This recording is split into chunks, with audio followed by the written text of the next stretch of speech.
Blog Talk Radio. Are you ready? The champ is here!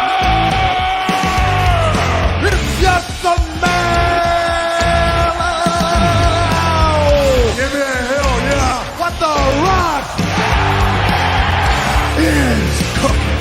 To be the man, you have to be the man! Big bubble pump! And you hooked up! Falling! Holla!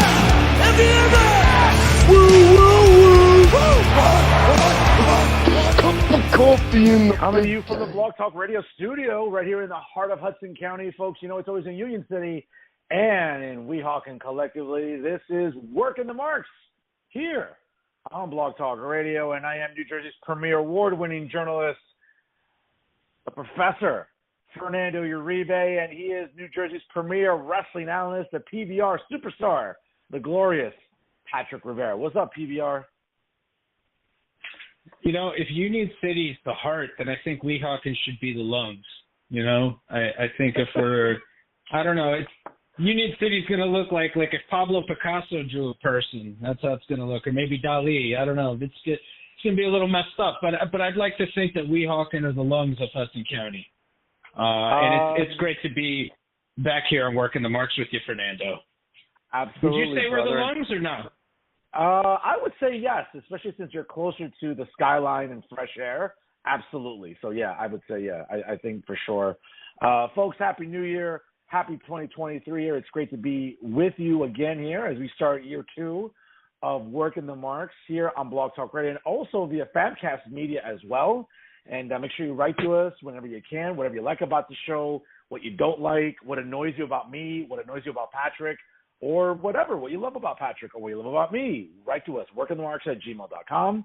Certainly make sure you follow us on Instagram at working_the_marks, as well as on Twitter.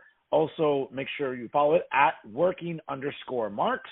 And, of course, check out our own, social media as well. If you want to drop us a line and say what's up, Happy New Year to us. Of course, on Instagram, you can check out the PBR Superstar at Patty Rican, Paddy. Don't send me messages. Don't send me messages. Don't send me messages. Do that. Send it do to the that, show. I'm a jerk. Don't send me messages. Folks, wish them a Happy New Year. Wish them a happy, say God bless them on the DMs. And, of course, check him out on his Twitter, folks, at PatrickSKVM. And you can check out my Instagram and Twitter. It's the same handle, at the Fernando Zone. And, of course, make sure you also check out Working the Marks on Facebook, monitored by our great guy, Dee Rotten. And, of course, this week's edition of Working the Marks is brought to you by Famcast Media. You can make sure you follow them on Instagram as well, at Famcast Media. And, of course, check us out wherever you get all of your podcasts. And, of course, always tune in. Folks, sharing is caring via blogtalkradio.com/workingthemarks. Pat, Happy New Year, bro. How are your holidays? What's going on? What's to do in 2023? Well, I had a pretty good holiday. The kids got everything they needed, got everything they wanted. That was great. I got a lump of coal, but I'm used to that. I'm a Grinch. And the new year was fantastic as well. I'm really excited about 2023. I'm excited to be back here on year 2 of Working the Marks. And I'm really, really excited about our special guest today, because I know we got a special guest today. I heard something. I read it, somewhere through the grapevine, heard it through the grapevine, whatever the fucking thing is. But point is, I know we got a special guest on here.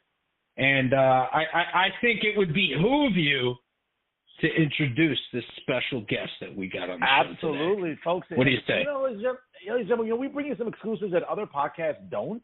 And it's our pleasure this week to bring you the comic book warrior. Of course, check him out at ProWrestlingTees.com.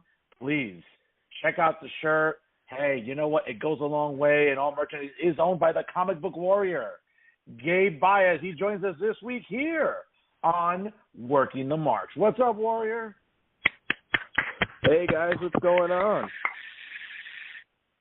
I give him a pop. And I don't really pop for much, but I give you a pop.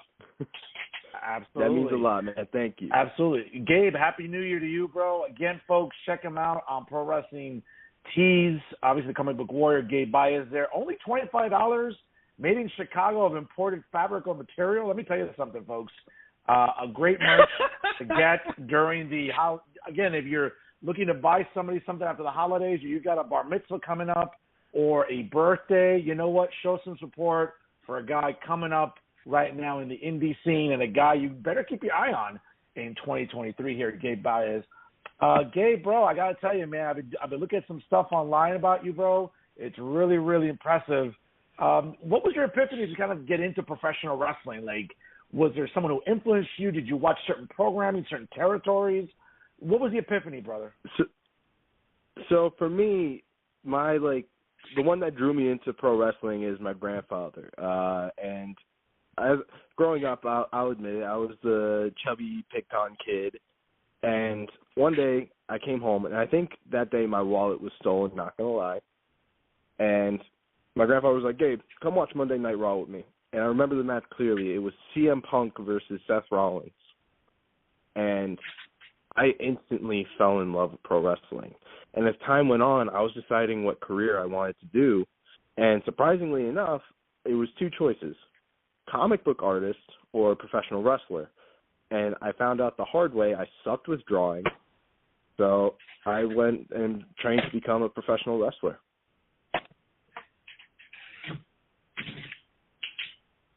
Gabe, when you decided to get into wrestling, I'm sorry, Fern. I just want to ask one. But Gabe, when you decided to get into wrestling, did you finally attend an indie show, or was it a WWE show?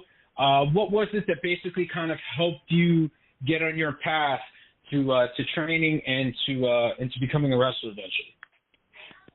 So, believe it or not, when I first decided I wanted to do pro wrestling, I didn't have that much knowledge of where to go. And what I did was I trained myself at school, and I would take clips from wrestling schools and do the drills that they did during gym class. And people would see me doing these footwork drills, these conditioning drills, and they all thought I was nuts. And then I went to an indie school in Nutley, New Jersey called IWF. And then when they closed down, I went to Team Adams Professional Wrestling Academy, which is run by the great Damian Adams, who was trained by Rip Rogers, who was also the same man that trained John Cena, Batista, Brock Lesnar, Randy Orton, basically all the top names in the business today. Gabe, when you think about your journey, and obviously, you know, when we decide to do something for a career and we get that motivation or we get an inspiration somewhere, obviously, you know, you mentioned to us about the CM Punk Seth Rollins match. I'm assuming that was probably like late 2013, maybe 2014, if I'm not mistaken. Yes. Okay. So I mean, that was an interesting time in pro wrestling. Certainly, we were seeing, you know, obviously the rise of Daniel Bryan. We were seeing the rise of different characters. When you got that epiphany to go into professional wrestling, was it more about, you know what, I have a certain gimmick in my head, or is it just, let me break into the business and then as time goes on, I'll develop something, or, you know, like anything else? I mean, was there a plan already in your mind about what you wanted your character and or gimmick to look like? In all honesty, I think the character kind of found me because I was, right off the bat, I was already a guy that was in love with superheroes, and in a way, I kind of merged the comic book world and the wrestling world together. That's kind of like my weird way of seeing things. And when I was wrestling over time, I was trying to figure out how I could kind of show this superhero type thing. And I was doing a show in Whitehall, New York, and this guy goes, "Comic Book Warrior," and it was one of my boys, and he goes, "Comic Book Warrior, come on, we're up." And I go, "What did you just call me?" And he goes, "Comic Book Warrior," and it dinged in my head. I should just call myself the Comic Book Warrior, do things that guys my height and my size normally do not do, which is shoulder press guys, toss them across the ring like a sack of potatoes, and just basically do something that would leave the crowd in shock and awe. Okay, I mean, just to be clear for our audience, maybe that's not familiar with you, and obviously they're going to get familiar with you much more so now. What are your specs though? Height, weight, build, etc. I'm 5'7". I currently weigh 220 pounds. And for all the ladies listening, I am black-haired and bearded, and I have nice eyes. Okay, there you go, folks. You know, that's if that's not a Tinder or Bumble profile, I don't know what to tell you. But you know, when you think about these specs, though, Gabe, I mean, certainly, I mean, I'm much older than you are, and I'm sure I'm going to hear a insert old joke here by Patrick any second now. But you know, wrestling's gone through phases and periods where it was big guys either jacked up on performance-enhancing drugs or tall guys or slender guys or whatever. You know, how do you perceive where you stand right now in the world of pro wrestling as you're trying to make it in the business? And obviously, you know, it's, you know, you're a muscular guy, you have definition, but maybe you're not as tall as, you know, what we've grown up seeing guys to be. And I know that sometimes, you know, gimmick heights and all that always becomes a discussion point. But was that ever something that maybe was like a make or break for you? Did you feel, oh man, you know, I don't think I fit the mold of what a pro wrestler should look like height-wise or weight-wise or build-wise? Did that ever bother you? Did it ever cross your mind? There were some moments in my career where people would tell me, like, you're way too, like, buff, or your height, you should be like this, because everybody thinks that a guy who's 5'7" should be like a CrossFit, cruiserweight, springboarding. And in my head, I said, no, I can't. I'm not going to springboard. I'm not going to do all that. I'm a guy that keeps his feet on the ground. I'm more old school. I mat wrestle, and I'm also more of a powerhouse. That's why when I started wrestling and I started to see my size, I was like, I'm not okay with how I am. So I started working out a lot more. I started eating a lot more. Like currently right now, I eat like 4,000 calories a day, and it's insane amount of cardio and conditioning and also strength building. Like I posted on my Instagram, I deadlift like 475, and people are in shock and awe at the gym. And sometimes the manager looks by and asks me if I'm on steroids, and I said no. I mean, you know, that's a shoot right there. That's a shoot right there. What he's talking about, what he deadlifts. All right, I've seen it with my own eyes. That's a shoot. Okay, so there's nothing quote unquote fake, you know, because I hate using that word. I hate using the F word when people talk about wrestling, when people talk about the great sport of professional wrestling, sports entertainment, whatever you want to call it. It's professional wrestling. Whatever you want to call it. Listen, you know what it is, okay? At the end of the day, you look at guys that people are talking about that are the future, the business, and you look at a dude like MJF. MJF ain't much taller than Gabe. MJF ain't a big guy, but MJF got a big character. And with a big character, you could go a long, long way in this business. Gabe, speaking of characters, have you had a chance to meet Rip Rogers at all, or talk to him, or be under his learning tree by any chance? When I first started at Team Adams, there was a seminar, and I attended. And I got to tell you, Rip was way more brutal than Damien. He would make us count our squats. We did originally at the time it was 500 squats, and it was a 2-day seminar. I was only able to do 1 day because I had affairs to take care of the next day. But on the first day, it was very brutal. He was very verbal with everything. He on how to work, what to do here, and also, like, our character, like, the way we work, he wants us to, like, say, like, you want yourself to be known, work for it. And that's the PG way of saying what Rip said. I'm not even going to go to the next level of what he said.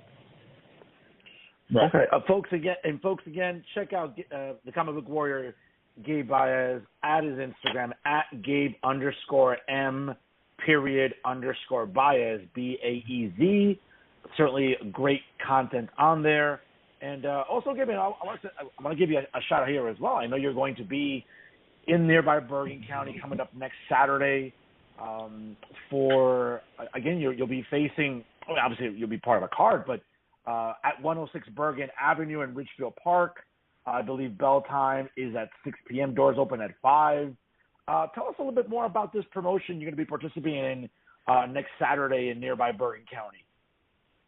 So this promotion is called Spartan Championship Wrestling, SCW. I was there when it first started, and I got to tell you, there's no greater place than that place, man, because that place will be in my heart home because I have a lot of buddies there that were there when I first started training. It's run by Kareem West, and he was there when I first started, and he was kind of the guy to help all young and up-and-coming wrestlers get their chance to shine. And that's the place that a lot of people don't think about, but when you see the wrestlers that are there, they got something. They got something that most people miss. Folks, again, check it out next Saturday at 106 Bergen Avenue in Richfield Park. Parking's available. Doors open at 5 p.m. But bell time is 6 p.m. You definitely want to be there next Saturday, January the 14th, to check out the Comic Book Warrior. Pat? I know I'll be out there. Yeah. I'll be supporting Gabe. Gabe is an up-and-coming talent in the business. He's a dude that's big on character, that's big on wrestling ability, can do it all, can show it all, and will show it all in 2023. And I think he's somebody that if you don't have him in your radars yet, folks, you better get him there because you don't want to miss what he's going to be doing. And I know I'm going to be there watching it. And I'm really excited for the show. Tell us about your opponent that you're taking on, Gabe. Oh, man. V. Daniels, man. I got to tell you, this kid, he's something else. He's a lot skinnier than me, I'll say that. But I've seen him work. He's got a lot of skill. He's definitely got me in the speed. But he doesn't have me in the strength. Gotcha. And my goal is to be the SCW World Heavyweight Champion. And V. Daniels is kind of the speed bump. You know what? I like the speed bump. Wow. I like the ambition on this kid, folks. I'm telling you, this is definitely a guy to watch in 2023 and for the foreseeable future. I like the attitude. I like the cockiness. A little smug, Gabe. I like that. You're sure of yourself and. See, no. Professor, time out. See, that's where you got it wrong. It's not cockiness, it's confidence. It's confidence. He knows what he's capable of. Oh, listen, confidence and cocky, I know they're distant cousins of each other, but I like it. He's confident. Professor. With all due respect, cockiness is far from confidence. You see, I'm confident because I am the only one at SCW to go into a Rumble at number 1, stay till the end, and come out victorious. I was the first one to win the Kamek Cup. I was the first one in a town to be named their champion. But let's make that clear. I am the Weehawk and undisputed champion. Folks, I got to tell you. Can't say that about yourself, Uribe. That's right. Can't say that about yourself, Uribe. That's Can't say right. that about yourself. That is correct. So have some respect. Have some respect. That's all I'm saying. Just have some respect because I feel like you're selling short a little bit. All right. I'm gonna put a lot of respect on this young man's name right here, folks. Gabe Baez, the Comic Book Warrior. He's confident. He's cool. He knows his stuff. And I'll say it right now, folks. Again, I can't say it enough. This is a guy you want to watch out for in 2023 and for the foreseeable future. A guy that I'm impressed with already. And it's only been a few minutes here on the show. Gabe, let me ask you this again, because the great thing about this show, Patrick is a former worker. He understands the business. I'm just a mark. I like to think of myself as an above average intelligent wrestling fan. That's debatable sometimes. But, one of the big things about pro wrestling, though, that I think gets a lot of scrutiny, Gabe, and I'm really curious about your take here. Again, as a guy working the independent scene, making his way through the business, a guy who understands his character, understands the role he plays in the sense of his presentation. Do you think wrestling's gotten too not wrestling. Do you think the audience, both online and maybe who you see in person that attends shows, is it getting way too marky? Is it getting to the point where fans are just kind of demonstrating that they think they know more than talent And how much does that bother you? I know it has to. I know it bothers Pat. How much does it bother you, bro? To be honest, it really does bother me because fans online, they claim that they could do what we do 10 times better. Think about it, but they have no idea what goes into the work that we do. We train ourselves. We put our bodies on the line for your entertainment. Think about it. We have guys like, let's see, like Pat said, MJF, who worked his ass off, and he's currently the AEW World Heavyweight Champion. We have guys like Darby Allin, who literally does crazy stunts in the ring that would probably paralyze some of those fans talking online thinking that they could do 10 times better than any wrestler. And this is not a dig at fans. I love them all with all my respect, but they need to know what it takes to do what we do. They haven't done 1,000 squats consecutively. They haven't wrestled for over an hour. They haven't even tightened up their boots yet. If you want to run your mouth, I suggest you go to a wrestling school, try and do what we do, and truly think to yourself, can I do what it takes? Well, that's a great attitude to have. Can you, Fernando? Can you, Fernando? Can you? Hey, listen, I've never once said anything to the contrary. I think as a mark, I never critique wrestlers' abilities. As a mark, I think Pat will completely expose this right now. I mean, my mark's tendencies are about booking.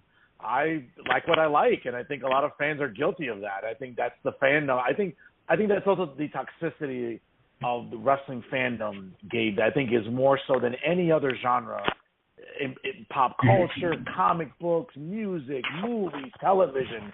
I don't think there's a more toxic fan base than professional wrestling fans, and Mark specifically, because it's like, you know, what's good booking and what's a good optic doesn't necessarily mean it's profitable or good presentation, right? Is that a good way to say it for me? I'm going to let Pat give his opinion on that. You know what? How about this, okay? I'll give you this, all right? At the end of the day, what fans, what marks, whatever you want to call them, think they know about booking, and I'm using finger quotes right now, so imagine that. Imagine my finger quotes right now while you're hearing this, okay? What fans think they know about booking, they got from a shoot interview. They got from a DVD. They got from a book. They got from something else, from somebody else's account of what it actually is. And they didn't have to put in the hard yards. They didn't have to do the thousands of squats. They didn't have to wrestle 1 hour. They didn't have to go and climb stairs and take trains and do whatever they had to do to be able to do what they want to do, which is wrestle. They did it. So they don't understand what it takes. They don't understand what it takes. But you know what? I think honestly, I think it's enough. It's enough. Like, let's not talk about this right now. Let's not ruin this segment that we have with a guy who is the future of professional wrestling. Let's talk about the future. Let's talk about Gabe Bias, because he's trending upward. That's right. He's trending upward.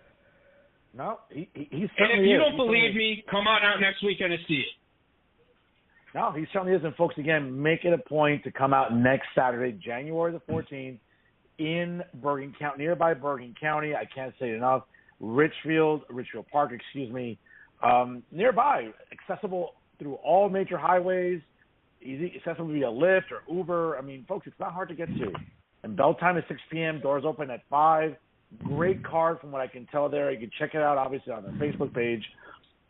Gabe, when you think about your journey from first, going into the school in Nutley to where you are now, I think like anyone else, we think about getting better at our craft.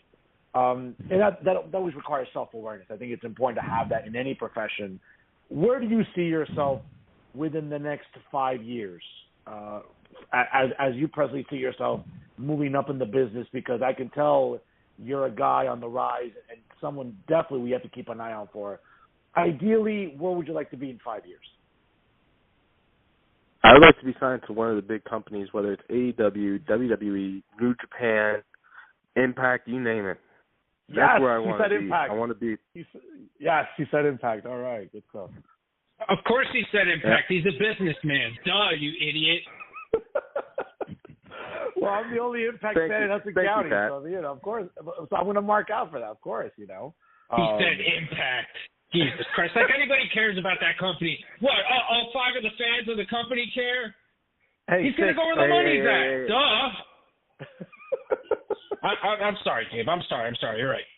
Sorry. Hey, I just like to keep in mind, one of my friends is working there, Deanna Perrazzo, so I wouldn't be talking smack on Deanna right now. Hey, Jersey girl. No, she would. That's right. Yeah. Nah, she would stretch anybody. So I'm not looking for that kind of heat. Gabe, but when you think I will about, say this though. Mm-hmm.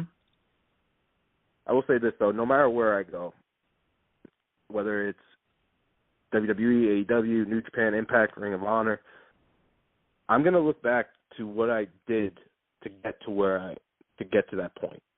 I'm gonna look at my grandfather who believed in me from the start.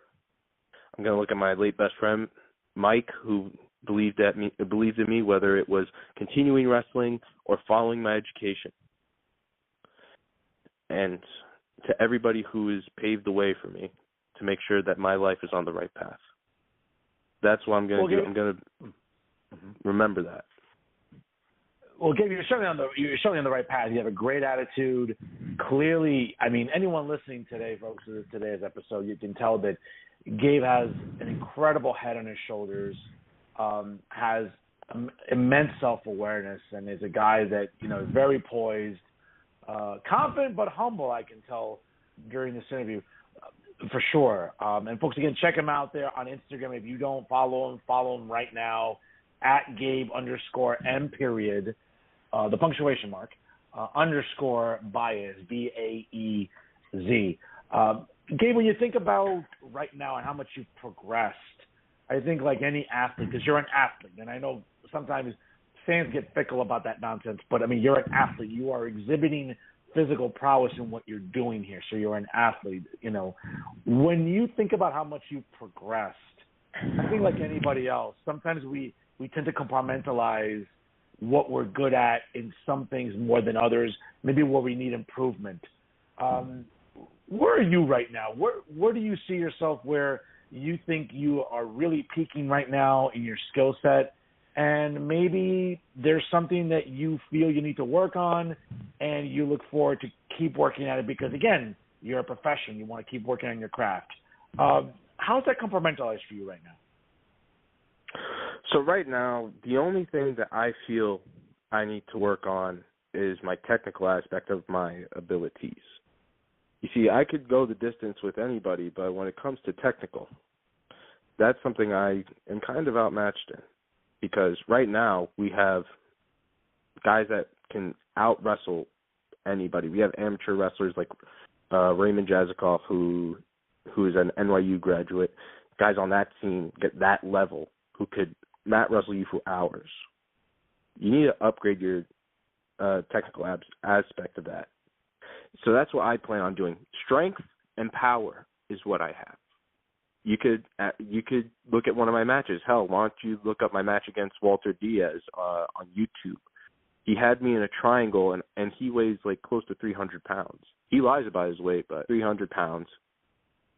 And by lie, I mean he thinks he's lighter. And I raised him up, slammed him down.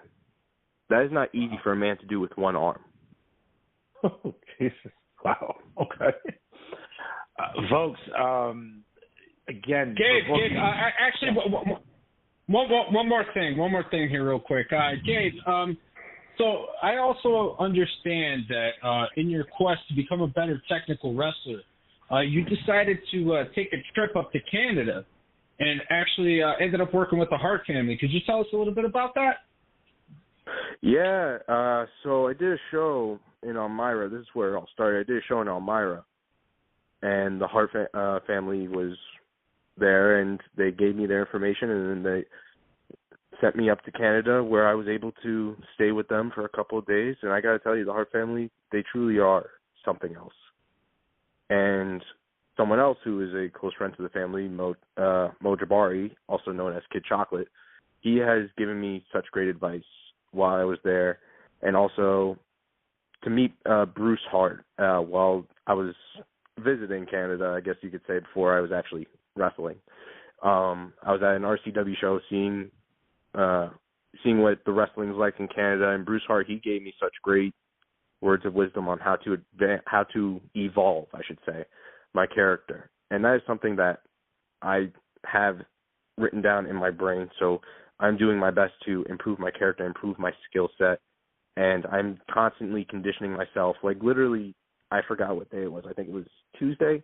Yeah, Tuesday, I was doing a 5-mile run on a treadmill, and to the point where my shoes started to rip. And I'll send Pat a picture later. There's literally a hole at the top of my shoe. Wow. That's I mean, Gabe, you're dedicated, and I got to tell you, I think that's half the battle here, because you are honing in your craft. And folks, if you're interested in bookings for the Comic Book Warrior, Gabe Baez, shoot me an email, comic.book.warrior@gmail.com, and of course follow him on Instagram at Gabe_M_Baez. Gabe, I know we're about to wrap up here soon with, obviously you're on Work in the March. We appreciate your time, obviously. You've worked for a lot of promotions here, that just looking at your bio. I know you made your debut in 2017.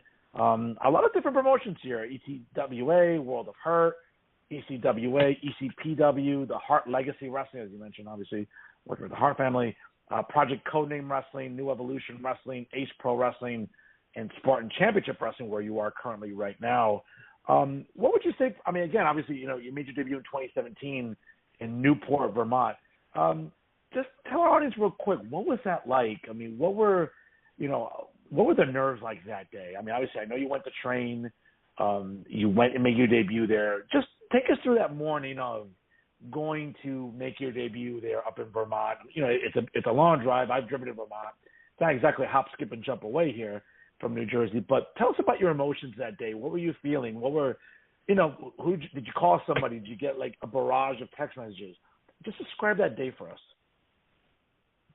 So on that day, I received a lot of messages wishing me good luck. And the nerves, they were starting to get to me because I saw the crowd. And it was my first match ever. There was maybe like 200 people in the crowd. But once I stepped through that curtain, all those nerves, they began to settle. It's not something that happens to me a lot. Usually my nerves are a little jumpy, whether it's when I was young playing baseball, whether it was having fun with my friends, or hell, just playing a video game. But when that bell began to ring, I have never been so calm in my entire life. And that's the part that scared some people backstage. They go, "Weren't you nervous?" And I go, "No, I was actually pretty calm." And my opponent, he could even tell you, I kept a smooth heartbeat throughout the entire match. That's what professionals do, Uribe. You understand? That's what professionals do. So now you know. Write that down in your book. Social scientist. Take your notes, okay? And remember that that's what an athlete does. Could you do that, please?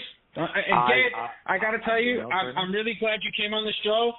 But I'm so embarrassed with the way Fernando's handled this whole segment, and I apologize. And I'm really sorry. And you know what? I owe you a steak dinner, my friend. That's all I got to say. I'm sorry about this. Steak dinner. Oh, yay. And that's coming from a vegan, so you know that that it's business, all right? Well, I'm glad that at least, Pat's buying somebody a steak, for God's sake, he'd buy himself a steak, but it wouldn't do him too much harm. But Gabe, you're a gentleman for coming on today. I hope you've enjoyed, speaking with us here on the air, and I certainly would like to have you back on if you're interested in coming back on Work in the March. I have found our conversation extremely illuminating, and I mean that all sincerity. I give He a lot of probably credit. won't. He probably won't. He probably won't. You botched this. You should be on Botch Club for this whole fucking interview. Honestly, it's disrespectful. Pat. No respect. I'm sorry, Gabe. I'm sorry. You know Pat. what? You're right. Take the high road. Turn the other cheek. Gotcha. Sorry. I'd be more than happy to come back on anytime you guys wish to have me, to talk about wrestling, my life. You guys have my contact info, but I will leave it to your audience if they want me back or not. That's something that I should let them decide. Oh, they definitely will. I got no doubt whatsoever. Gabe, I'm totally impressed with you, man. I applaud you. I give you an immense amount of credit here about what you're doing. And, folks, I can't say it enough. Finally. What are you talking about? I've been putting him over for the last 20. Wait a minute. I mean, hold on a second here.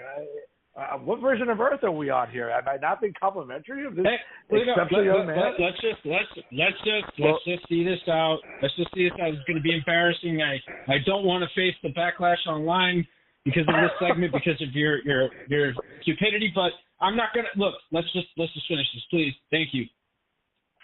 Okay. Well, I mean, I appreciate the Shannon Sharp Skip Bayless interaction here today. Clearly, I guess that's what we're at today. With the show. But Gabe, I do appreciate your time, and I wish you the best of luck. Obviously, folks, next Saturday, January the 14th at Spartan Championship Wrestling, we'll be having a show at 106 Bergen Avenue in Ridgefield Park, New Jersey.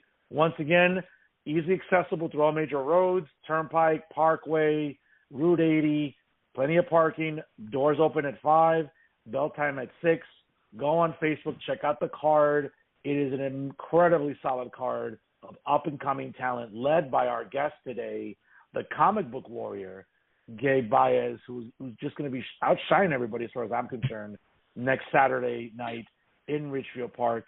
Gabe, I again, just want to thank you for your time, and I wish you the best of luck, man. Stay healthy, stay grounded like you are. I see a huge future for you in this business, bro. I'll give you the last word here, man.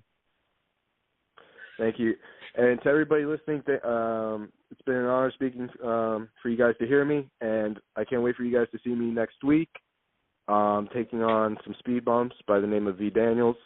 And if you guys want to show support, you guys can get my shirts at prowrestlingtees.com, or if you come to the show, you could buy them straight from me. And at the shows, you could also get a signed picture of me and a signed poster, and, believe it or not, a signed comic book.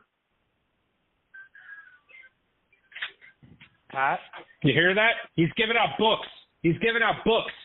I don't see any other wrestler giving out books. People need to read nowadays. And you should have read before you even came on this thing, Uribe, but I'm not going to get into that anymore. What are you talking about? I do research. I do research for our guests. What are you talking about?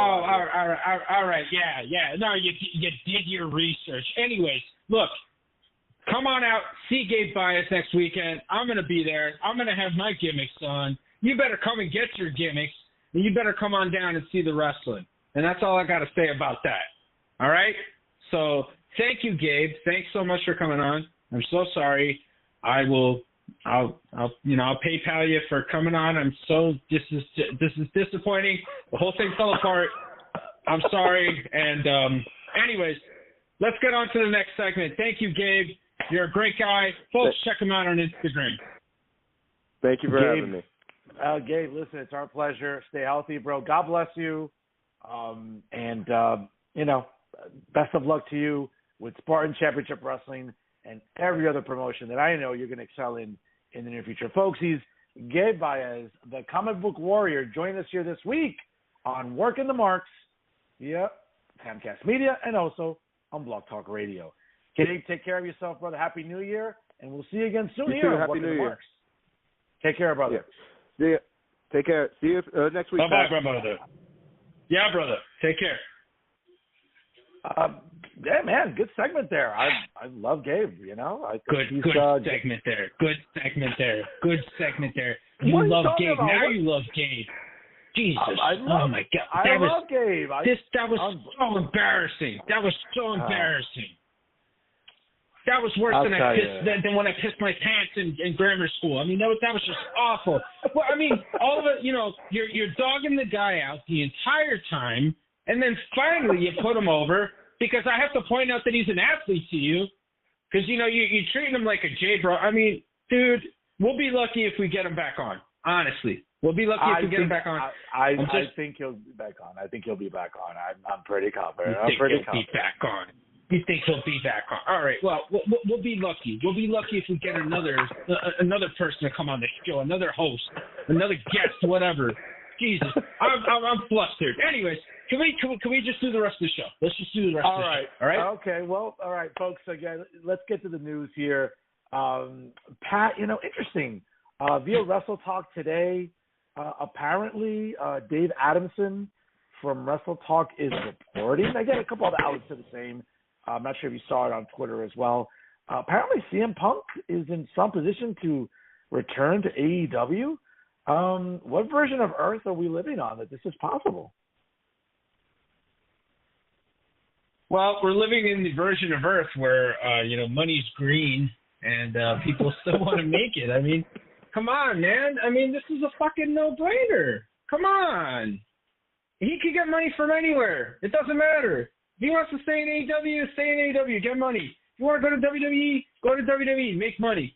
He's going to make money wherever he goes. More importantly, he's a smart guy. He's too smart sometimes, maybe for his own good. Who knows? But he knows where the trail is to get the paper, to get the cheese. And CM Punk is going to get paid wherever the fuck he decides to go. So I hope the WWE thing, it's true. I hope so, because I would love to see him back. I think it would just be amazing, and I would love to see him in the main event of WrestleMania 40 against Roman Reigns, or maybe even Cody Rhodes. Who knows? Who knows who the WWE champion would be then? But to see CM Punk come back to WWE to get his main event, man, that'd be something pretty cool. I'm with you on that. Again, some details here for our audience. Dave Adamson reporting. Some backstage may not want CM Punk to return to AEW. That doesn't mean that his return wouldn't be best for business. Previous reports have stated that some have claimed CM Punk being a cancer. Obviously, we all know where that came from via Chris Jericho in the locker room. But Dax Harwood's podcast, and there was a suggestion on the recent podcast that CM Punk and the Elite should work out their differences, that leading to some in AEW being unhappy with the suggestion. But it seems pretty clear that a Punk return wouldn't be the most welcome of options, according to some backstage. However, there's some reason to believe that Tony Khan wants to bring back CM Punk because that would be money.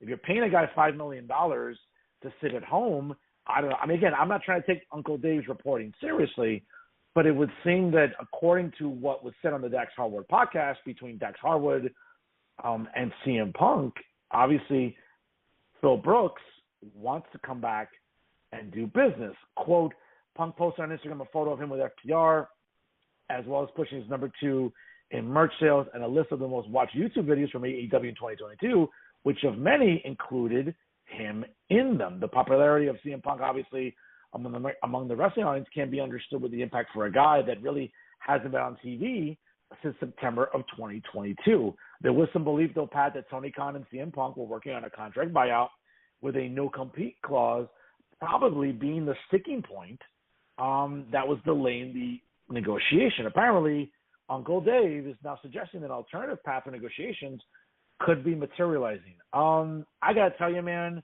it could be. I always thought this would be a work.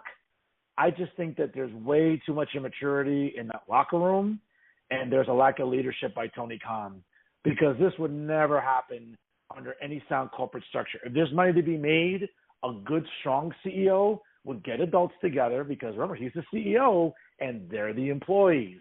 You don't let the inmates run the asylum. It would seem that Tony Khan would be better served, especially, and we'll get to the ratings in a little bit, because the ratings have been bad for Dynamite lately. Do business, folks. Be adults. Do business. I do business with a lot of people I don't like in different fields, academia, journalism, but you do business because you want ratings, you want traffic. I'm sorry. Tony Khan's got to put on his pants, bro. He got to pull up the pants and be the man here. You know what I'm saying? But I mean, if he does, though, no, dude, it's too late. I think, like, I think that type of mentality, that type of structure should have been established a long time ago. And if it wasn't there from the foundation of the company, or from the founding of the company, excuse me, like, it shouldn't have. It's not just going to grow overnight. It's not going to grow overnight. So I think it would be Punk's best interest to go back to WWE.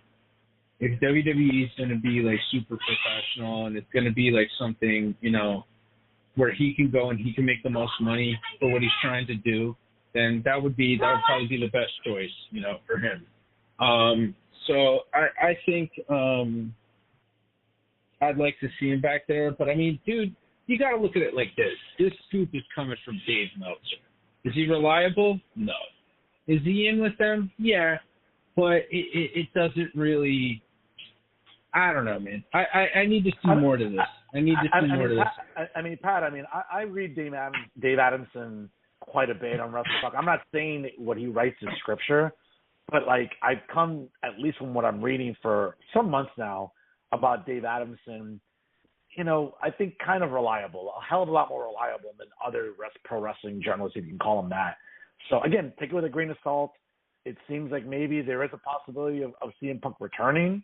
Again, it remains to be seen about, where he goes in the coming weeks, if months. Again, we're assuming that he's trying to heal from what was supposedly a pectoral issue after All Out during this match. I don't know.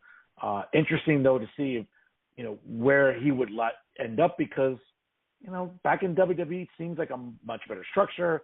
I think we've seen the reports that have leaked out about what the backstage culture is in AEW, where supposedly he'd get a part-time schedule for him. He'd be okay. He wouldn't be like having to bust his ass like he does with AEW. He wouldn't have to carry the load and be the guy. He doesn't even want to be the guy. That's even come out too after the fact. So I mean, like this to me, I don't know. I don't see a lot of smoke to it. Like why would he want to go back to that shit? It's not like these dudes are gonna change. It's not like anything's changed with them. And then what? Chris Jericho? Come on, man. No, that's not gonna work. Listen, I think it's a toxic work environment.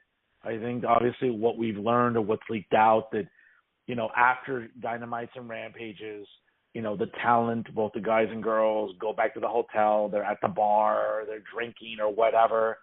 And again, listen, I don't want to sound sanctimonious and hypocritical here. I love to go out and drink and party. I mean, that's kind of what I've been notorious for.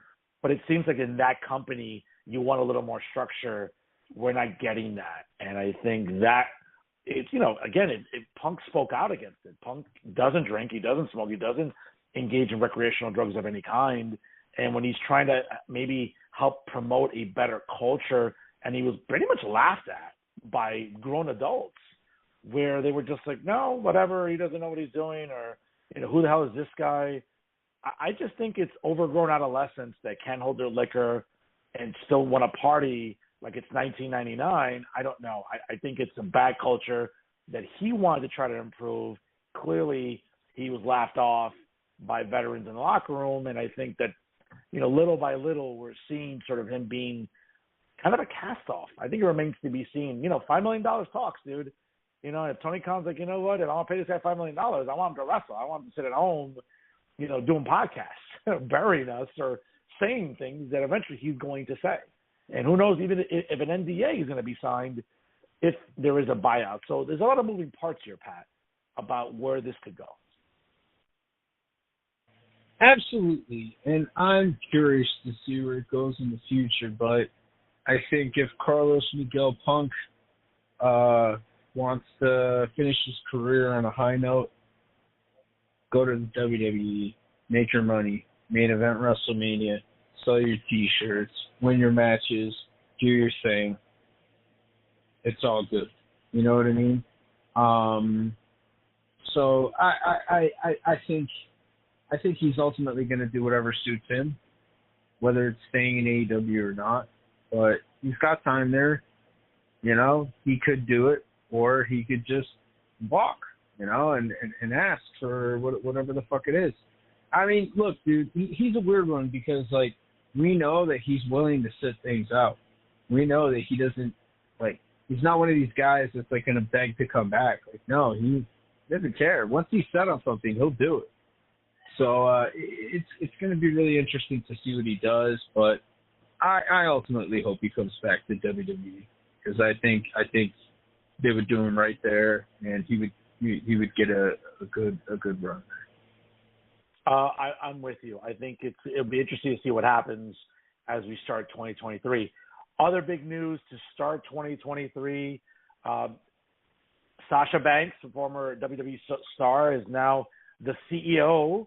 Mercedes Moné made her New Japan Pro Wrestling debut during Wrestle Kingdom this week to confront IWGP Women's Champion Kairi following her win over Tam Nakano during Wrestle Kingdom 17. Subsequently, Moné laid out Kairi and wanted to challenge her for the title, which subsequently, I believe, is going to be defended in San Jose in February when New Japan comes to the States. So, good for Mercedes. Interesting. She's been, obviously, the talk of a lot of pro wrestling, dirt sheets, podcasts, shows, this one included, about where she would end up. I know that she left under pretty tense circumstances last spring, where she felt that both her and her partner, Trinity Fatu, a.k.a. Naomi, were not being utilized very well by then WWE CEO Vince McMahon when it came to creative decisions and booking. Clearly, she and Naomi did not want to come back to work. They were ostracized on TV during an episode of Monday Night Raw. She's been off TV since then. There's been a lot of whispers, though, Pat, about where Mercedes would end up. She certainly did not disappoint. Came into New Japan this past week on Wrestle Kingdom. I don't know, man. A lot of whispers about where she's going to go next. She's clearly going to be at the New Japan show in February in San Jose, California. I think it would be a mistake to go to AEW. I think that's not a great division for her. I think that, you go in there and it seems like a little clutter there, with Saraya there, obviously Britt Baker, not a lot of great talent there. Nothing against the girls per se, but it's nowhere near what the Raw women's roster is, the Smackdown women, or even the NXT women's roster. So good for Mercedes. She's betting on herself. She's going out there making money. Took some time to heal up. Great. Remains to be seen, though, what's going to happen with Mercedes for the rest of 2023, Pat. Well, I think that she's in an interesting part of her career. I think that she's kind of like where Cody Rhodes was when he left WWE, and I don't think that AEW is a good fit for her. I think that her building up the New Japan Women's Division would be good because they're obviously committed to that. They have a champion now, and I think that'd be a great place for her to really showcase her talents and really help those girls grow. But, I mean, for her to go to AEW, what's she going to do? Yeah, like, she's going to wrestle Britt Baker, okay, whatever, who cares? She's going to wrestle Saraya, whatever. But, like, it's I don't know, man. It's not particularly compelling, but I think she'd be good to help their women's division grow from a wrestling perspective, like, to have her be like a leader of the locker room, that'd be cool, But I don't know. There's a lot of things to consider. Naomi could do whatever she wants. She could actually go in many different directions. It's my understanding, for Billy Bodies, like she's trying to come back, but things have to be talked out, and that's it. But yeah, I think Sasha would probably do better to help grow that women's division in Japan and really be influential there. And I think that would be really great for her legacy. We look at Mercedes, man, and we look at, obviously, there's, as you just said it perfectly, there's a lot of avenues that Mercedes can pursue. And she's clearly in a very unique time in her career. I don't exactly know her age, but she's on the younger side of I think she's on the younger side of 30, or probably in early 30s, so she's still in a good place for her. I just think it's interesting, though, where, you look at her, and the first thing you think about is, well, did she? I mean, I think it's safe to say she had communication with Paul and Stephanie and Nick Khan. I'm sure they talked dollars. I'm sure they, this is what Paul and Stephanie think she's worth. Perhaps maybe she didn't agree with that number. Maybe she wanted to venture off on her own. Maybe she wanted to go to New Japan, which again, it's an honor to go wrestle there. It's a measure of respect, and you get so much, as they say, you earn so much street cred in the business going to New Japan too. Like you mentioned too, maybe it's a Cody Rhodes situation. I just think that I look back at 2016 and I think about Cody Rhodes. I think about him, being Stardust, being in the the Intercontinental title ladder match at WrestleMania that year in Dallas. And then eventually I think his contract elapsed. I think he chose not to go back. And he just ventured off into Japan. I think he went to Impact for a little bit. I think there was a moment during that time, but I think Cody was kind of floundering, man. He was kind of floundering. I wasn't a fan of that Stardust gimmick. I get it was over. It wasn't for me, but it was, okay. But I think he was floundering a little bit. I don't think Mercedes was floundering this spring with Naomi being the women's tag team champions. I get the correlation you're making, but I think it's a little bit different because Cody was floundering, dude, in 2016. People forget that. But yeah, it was the best thing he ever did was to leave WWE and venture off. It really worked for him. He betted on himself, and it worked. I think Mercedes is doing the same thing, but I just think maybe it's a different circumstance, or maybe I'm just being too analytical. I don't know. No, I think that's fair. I mean, look, it's kind of a similar thing, but I think that for her, what she's doing is different because she's, Cody went, wrestled Impact, wrestled ROH, and competed in New Japan, but all of those men's divisions have been established. Mercedes is going and is competing in a women's division that really hasn't been established. And I think that she's kind of helping put her imprint, helping add to something, and helping to create a culture. And I think that that's something that's a lot more long-lasting in the business than, let's say, a run in the company. You get what I'm saying? Like, I don't know if that really made sense to the listeners or to you, but Mercedes is helping create a culture within that women's division because it's the first time they're having this women's division. They have Kairi Sane, they have girls from Stardom, but Sasha Banks is a big name, and she's a woman who understands how to work to get audiences to give a fuck about you. A lot of these girls, they know how to work. Somewhat give a fuck about you, but it's more about really working. And if you could take the work and maybe shave off a little less and make them care about you more, now we're cooking. So I think that Sasha Banks has an opportunity to create a really great legacy in her name and really help shape a lot of what the business could become in New Japan in the future. Absolutely. Pat, another woman in the headlines this week as we approach Hard to Kill next Friday in Atlanta. Impact Wrestling presents their Hard to Kill pay-per-view. Mickie James, it's been speculated, obviously, in this run that she's had in recent months. It's almost like creatively what was going on with Ric Flair in 2007 going to 2008. It's been called the last rodeo. Certainly the next time she loses, she would retire effectively. It almost seems like everything's pointing to that next Friday in Atlanta. She's going to challenge Jordynne Grace for the Impact Women's Championship. It seems like they're really, really putting over Jordynne Grace in that promotion. And it seems like they're going to ride that wave with Jordynne Grace. This could be the end of the line for Mickie James, a woman who has been in the business for quite some time, an original in TNA, went into WWE, won championships, a great talent. I'm a little biased. She's a diehard Dallas Cowboy fan, so of course, I'm going to be a little partial. But a woman who I think, her career is coming to an end next Friday in Atlanta when it's career versus title at Hard to Kill. Well, Alexis Lurie, Mickie James, whatever you want to call her, she's always been a really good worker. She's really understood what needed to be done.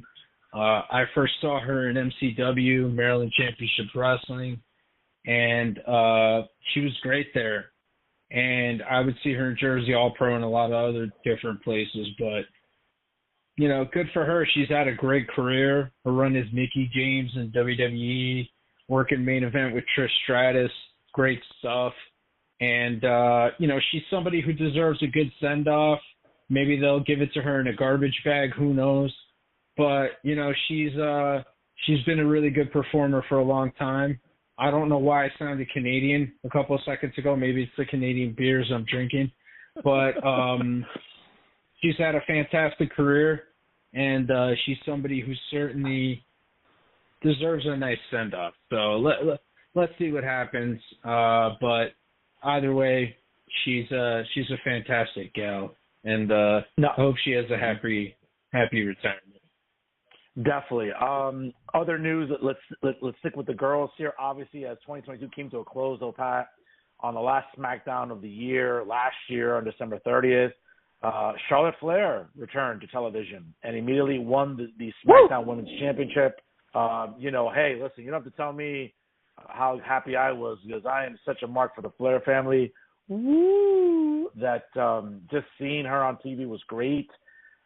You know, we've debated this a lot on the show, Pat, last year, and I look forward to doing this more in year 2 of the show.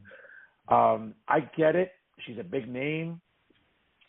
She moves merch. I mean, I think we've talked about metrics when she's on TV. Obviously, it gets more eyes on the product. I just got to tell you, man, I remember vividly 5 years ago, right around this time, I was in Philadelphia at the Royal Rumble, first ever Women's Royal Rumble. I had the privilege of being there live, unfortunately in Philadelphia, which, you know, we all know we need a tetanus shot after leaving that shithole. But, you know. I threw up a little bit in my mouth when you said Philadelphia. Oh, I don't blame you. I'm sorry. I gotta tell you, man, I'm sorry. when Ronda Rousey, you know, when Bad Reputation broke over the loudspeakers from Joan Jett and the Blackhearts, you know, and she came out, hey, great.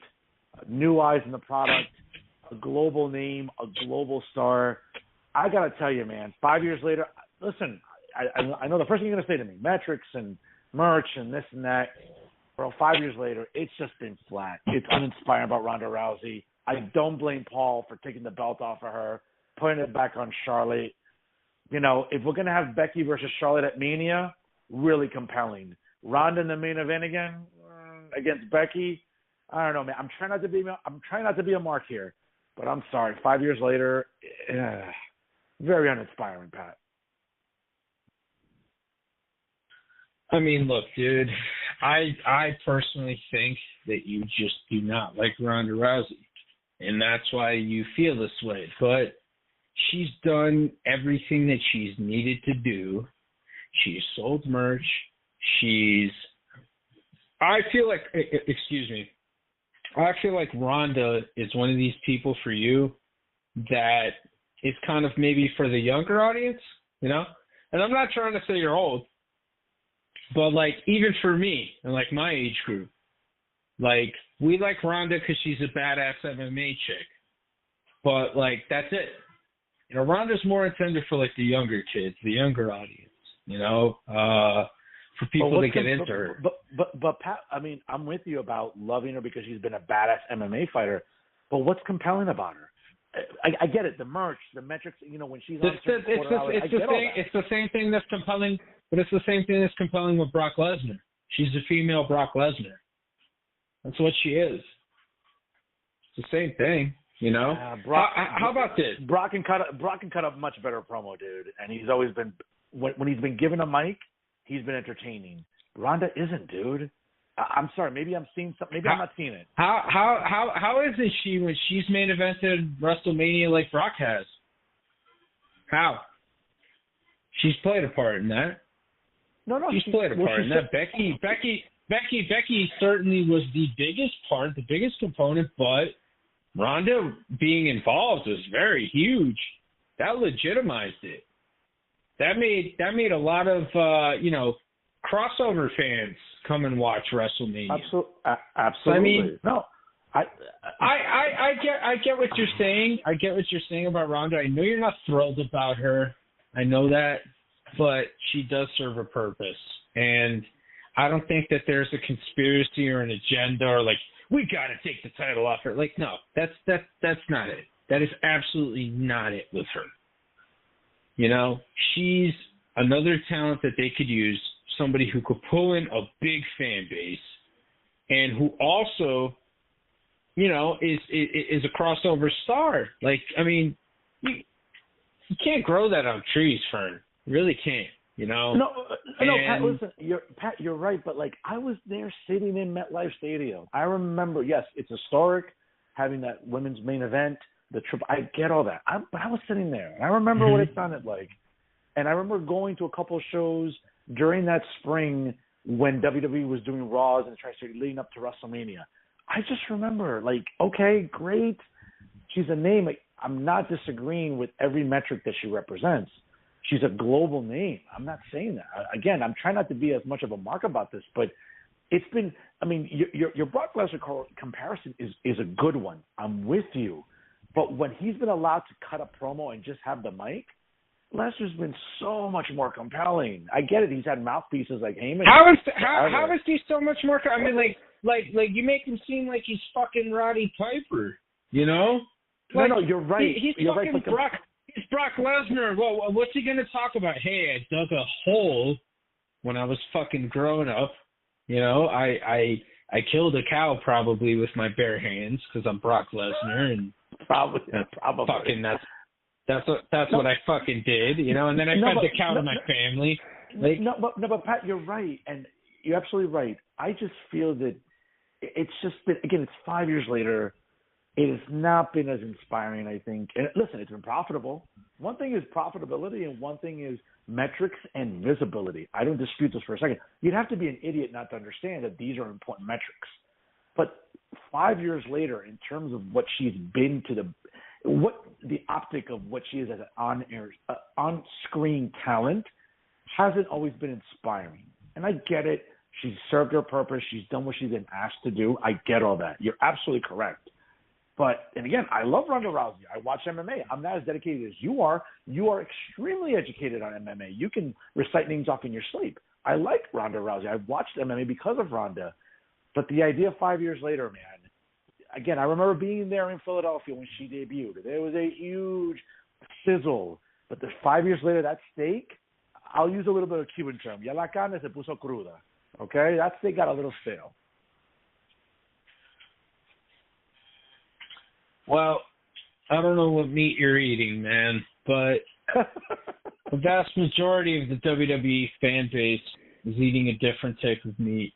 And there's people that really like to see her and really like to see what she's about. And I don't know.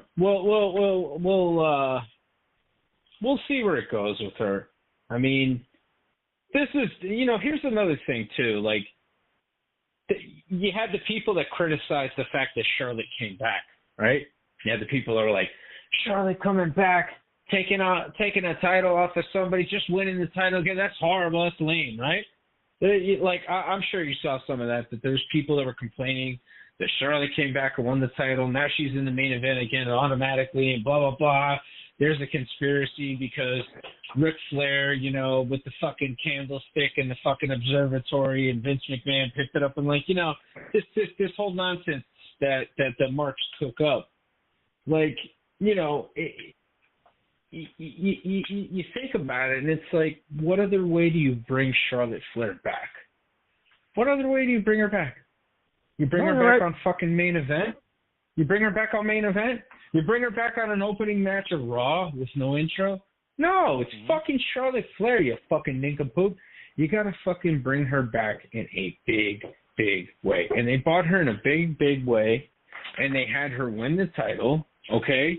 And now when Sasha wins the New Japan title, are these people gonna treat that the same way? No, that's fair. No, listen, that's totally fair. That's totally fair. It's going to be interesting to see, though, again, as the road to WrestleMania really is underway. The Rumble's in a few weeks from now on a Saturday coming up. We're going to see if it's going to be Becky versus Charlotte for the title. Does Charlotte get her win back from 2019? We'll see. I think there's a lot to unpack in the coming weeks, though, as we approach WrestleMania 39 in SoFi in Inglewood, California. Pat, some ratings here before we get to our main event topic this week. Raw with a good bounce back this week. Obviously, the start of the year, no surprise there. It's the new year. 1.6 for Raw, up 530,000 from what was really a low to close out 2022. The last Raw of the year was a million, 1.075. A sharp drop off from the week before Christmas, 1.75. Yeah, and it was interesting because then you would think like, okay, December 26th, kids are home from school break, Christmas break, families are home. Yeah, but they did the rerun thing, didn't they? Correct. It was like a year in review, which you would think. I mean, in years past, it's still done pretty decently. Not like the high Raws, like number wise, but you would still think, okay, it'll get some views, right? Year in review. Obviously, we saw Cody being, talking. Yeah, but Marks tune in for the first Raw of the year. They always tune in. Sure. No, absolutely. Again, it was a lower Raw due to the year in review, but again, they've done well before. The week before Christmas, 1.705. December 12th, 1.472. December 5th, 1.536. Right after Thanksgiving, 1.668. The week of Thanksgiving, 1.646. November 14th, 1.648. And then November 7th, 1.593. Good numbers, man, for what Raw is. Again, we're competing with highly competitive Monday night games with the NFL. The NBA's in full swing. The NHL's in full swing. A lot to watch on TV. I get it. It's not the old Monday Night Wars. I think people have to understand that there's a lot more stuff to watch on television now. There's streaming. You don't have to watch everything live. You can DVR stuff. I still think they're solid numbers. I know some people might say otherwise. These are still solid numbers for what it is right now in the landscape of what television is, Patrick.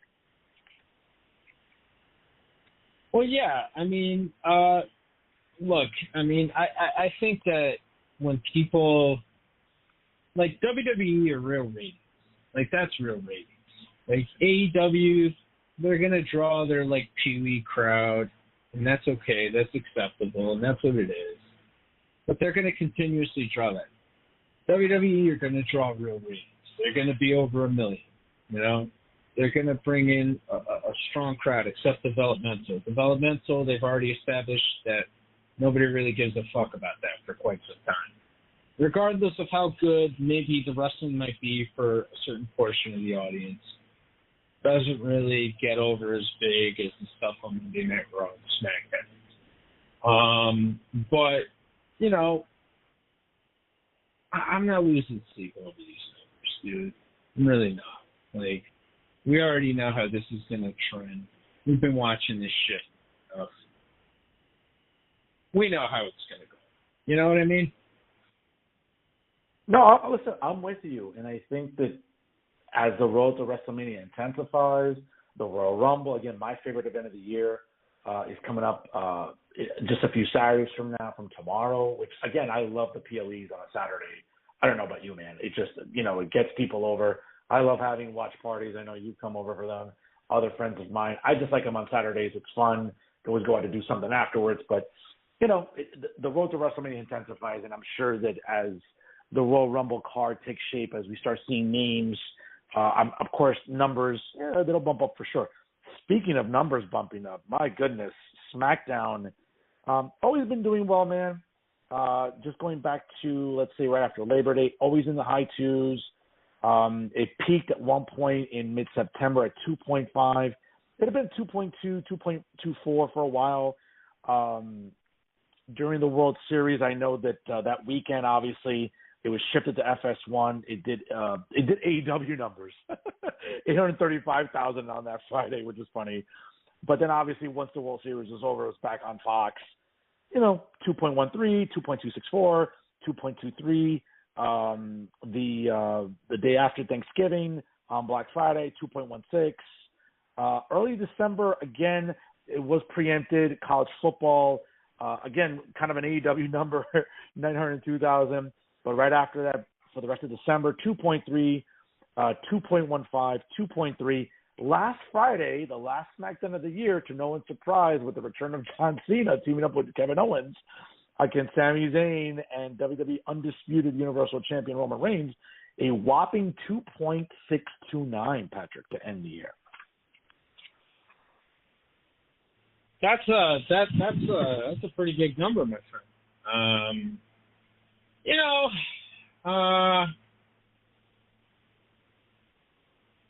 I mean, look, SmackDown, everything's about to pick up, you know? We know we're headed towards WrestleMania, Royal Rumble. The Rock's coming back. For all you people out there that are like, oh, The Rock's not coming back, then, you know, it's up in the air. They need to book it. They need to book the main event. Like, shut up. Never booked nothing. You couldn't even draw money with a fucking white piece of paper and a green crayon. That's great. I would use that. Like, I like that. You know, like, come on, man. You know, let these people cook. Let them do what they're doing. Whether it's Triple H, Nick Khan, Stephanie McMahon, John Laurinaitis, Phil Laryngitis, fucking the Ghost of Christmas Past, Vince McMahon, and the Candlestick Maker. Let's let them do whatever they got to do. Well, true. I triggered you. I said Vince McMahon. I triggered you. Oh my God. Well, no, my God. That is our main event. On this January 6th, I triggered you. Oh my God. Well, you know. And happy January 6th to Chris Jericho, by the way. Yes, happy Three Kings Day again for Catholics like myself and Chris Jericho. It's known as the Feast of the Epiphany. It's a Christian festivity that takes place on the 6th of January, which celebrates the birth of Jesus. Of course, you know. So, I fucking bet. It is. It is anyways. Three Kings Day. That's what it is. Anyway, but we'll get to Vince in a minute because that is our main event topic. But some Dynamite ratings here. Pat, definitely down for the first Dynamite of the year. My goodness. They're not very Dynamite, these Dynamite ratings. Definitely not. Underwhelming, 864,000 on TBS this week. Yes, a good basketball game was on at the same time, kind of roughly. My Heat from Miami against my Lakers was on TNT. Some good hockey as well. Our Devils were in Detroit playing the Red Wings. You know, other stuff on TV. Bad ratings here, man. Just looking at, you know, just these numbers here. I mean, 824,000 on the first Dynamite, which is weird because last year, and obviously we know, you know, different dynamics. CM Punk was on the roster. It was 1.01 million last year for the first Dynamite of the year. Just really, really underwhelming, dude, from what it was last year at this time. You know, some entertaining matches to some extent, but just not good numbers here for Dynamite when, you know, they have to start pushing a program here for Revolution coming up in March at the Chase Arena in downtown San Francisco. Not off to a good start, man, for 2023 for AEW with this awful rating. Well, you know, Fern, I got to tell you, I'm not surprised. MJF as champion is a good thing. He's an interesting guy, but he's not doing anything that the audience hasn't already seen from him yet. And I think that's the biggest issue, you know? That's the biggest issue with him. You know, the fact that we haven't really seen him take his character to a different level to be able to draw in a larger audience. You know, MJF is a very talented young dude, and, you know, I've compared him to our friend from the show, to my friend from the show, which also fellow Devils fan, the person we embarrassed today with this show, Jay Baez. You know, he's another guy who's a Devils fan, and he's a dude who's very similar to MJF. And, you know, even MJF doing what he does, it's still not enough. Like, you have to do something else outside of the box for him to draw in bigger numbers. Mm-hmm. And I think ultimately, you know, that's really what AEW needs to be able to take their company into the next level. I'm with you. I don't know if they're going to do that. I agree with you. And these numbers, I mean, let's just look at November here. I mean, as we close up November and December, you know, right up November 2nd, 911,000. November 9th, 930,000. Dipped down to 818,000 for November 16th. Literally the night before Thanksgiving, you know, Thanksgiving Eve, which is arguably the biggest party night of the year, 880,000. November 30th, 870,000. Let's see, December, closing out the year, 840,000. December 14th, 950,000. The week after, 957, and then the last Dynamite of 2022 was 876,000, and there was still a drop to start the year. I think this company's in trouble. I think that, you know, Tony Khan is not doing himself any favors by putting. And listen, I find Jeff Jarrett entertaining. I'm a fan of the Slapnuts, you know, but it's not compelling television. You're featuring someone like Jeff Jarrett in a marquee main event match this past week for the tag team championships, and now it's flat. Yes, Darby Allin in his hometown winning the TNT championship against Joe. Not much of a surprise. Sort of a Mark booking that a Mark audience would like. Not a surprise there. I think that, you know, moving forward, they need to do something here. And it's a little predictable now. MJF, you know, is accepting Bryan Danielson's challenge. He's going to make, you know, however, he's going to make Bryan Danielson jump through hoops so he can have his title shot at Revolution in March. But should Bryan Danielson fulfill all the challenges, which he will, of course, you know, it's going to be a 60-minute Iron Man match at Revolution. Between now and March, I don't know, man. I don't see a lot of compelling television coming out of Tony Khan. It's tired. It's tired, man. And even with the Kenny Omega, you know, against, and look, let me say something now. There's no agenda here. We're not Vince apologists. We don't hate Tony Khan. There's nothing against anybody for anything, okay? We like wrestling. We talk about wrestling.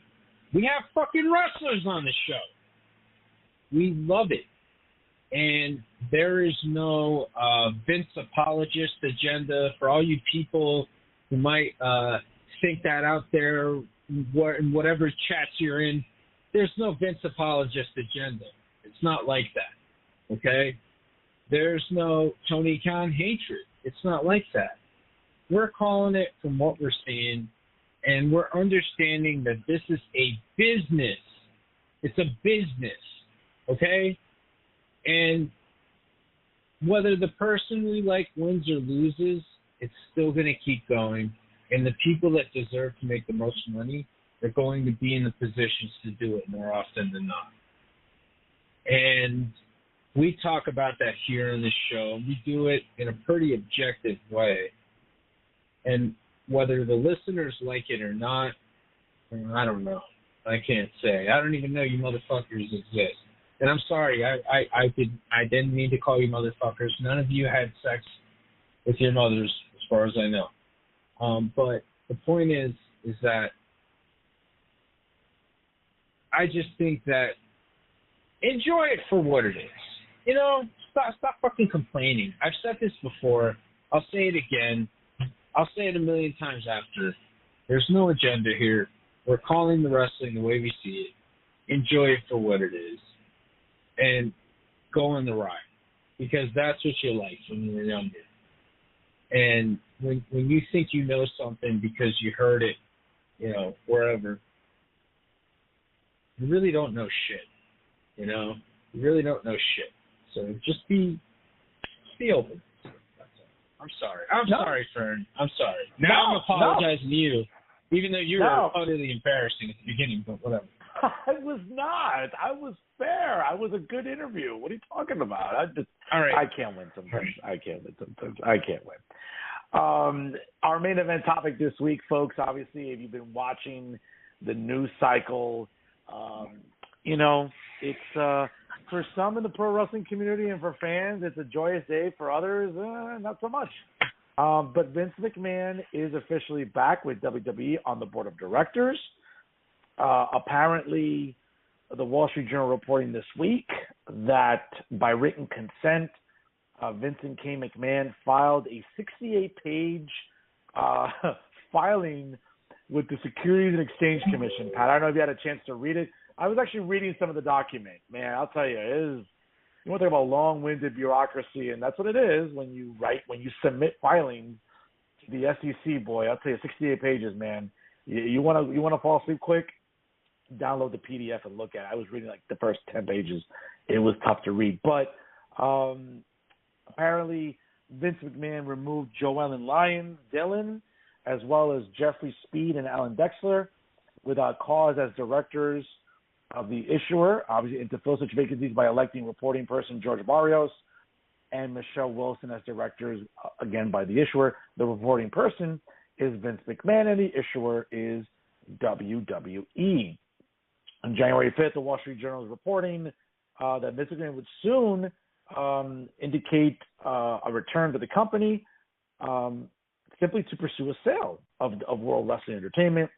The filing confirms Vince McMahon's making changes to WWE's bylaws to ensure that any media rights deals and any company sale cannot be completed without his approval. Not a surprise, Patrick. He has the majority of shares. Not a surprise there. The filing also includes Vince McMahon's letters to the board of directors on December 20th and on December 31st. The letters are available online. The Wall Street Journal reported last month that McMahon obviously made every intent to return, as he felt he was given bad advice by his attorneys at the time. I'm not sure if he's fired those attorneys or if he's hired new ones who had told him it was best for him to leave, and his opinion was that if he had stayed, the situation that had led to his departure in July would have blown over. Looking at some of the things, too, there was a Zoom meeting this afternoon. Again, quote, according to and by the way, the WWE stock jumped 26%, so I'm ecstatic about that. Obviously, as a shareholder, it should be higher, but that's another pet peeve of mine. Apparently, the WWE issued a statement this afternoon regarding the composition of its board of directors and the exploration of strategic alternatives. Quote, today we announced the founder of WWE, Vince McMahon, will be returning to the board, according to chairwoman and co-CEO Stephanie McMahon-Levesque. Co-CEO Nick Khan and Chief Content Officer Paul Levesque also were part of the Zoom meeting. Quote, we also welcome back Michelle Wilson and George Barrios to our board of directors. Together, we look forward to exploring our strategic alternatives to maximize shareholder value. I hope so, since the stock hasn't been great. As Vince McMahon said yesterday, quote, WWE has an exceptional management team in place, and I do not intend for my return to have any impact on their roles, duties, or responsibilities. I don't know. Stay tuned for that one, folks. In connection with the change in the composition of the board and in cooperation with Vince McMahon as majority shareholder, the company intends to undertake a review of its strategic alternatives with the goal being to maximize value for all WWE shareholders. There's no assurance that this process will result in any transaction. He said that his intention is, again, to facilitate a sale of the company. There are no plans to change the hierarchy at WWE as presently constituted. Pat, let's separate fact from fiction here. What's your gut tell you about what's going on with Ms. McMahon? Fern, 1 second, please.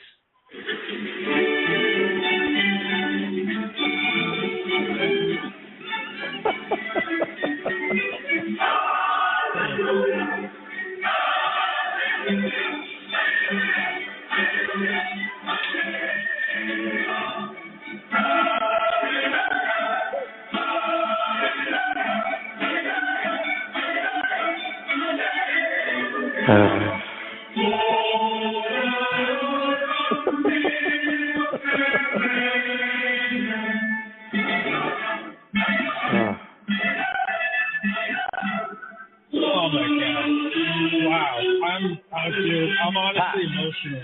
I 26% of the share of the stock. I'm with you. Hallelujah. The stock shot up 26%. Hallelujah. Absolutely. I am not complaining whatsoever. Of course it did. Okay.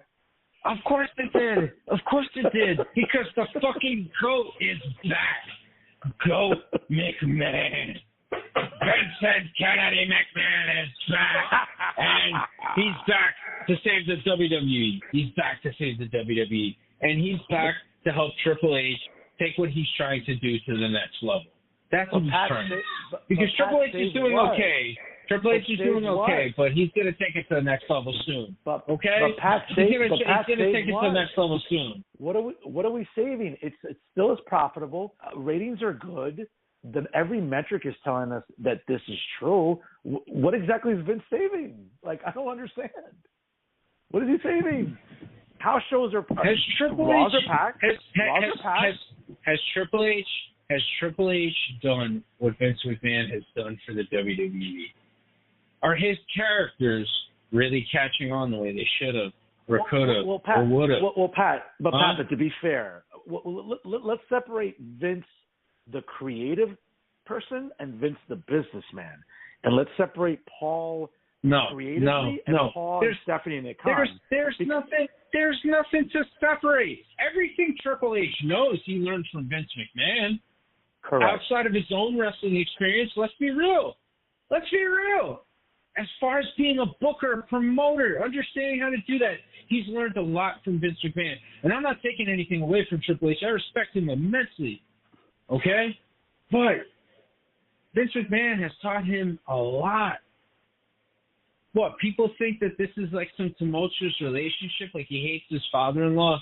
Oh, he didn't book this mid-carder that, like, I thought should have been booked this way on Raw, so I hate Vince now.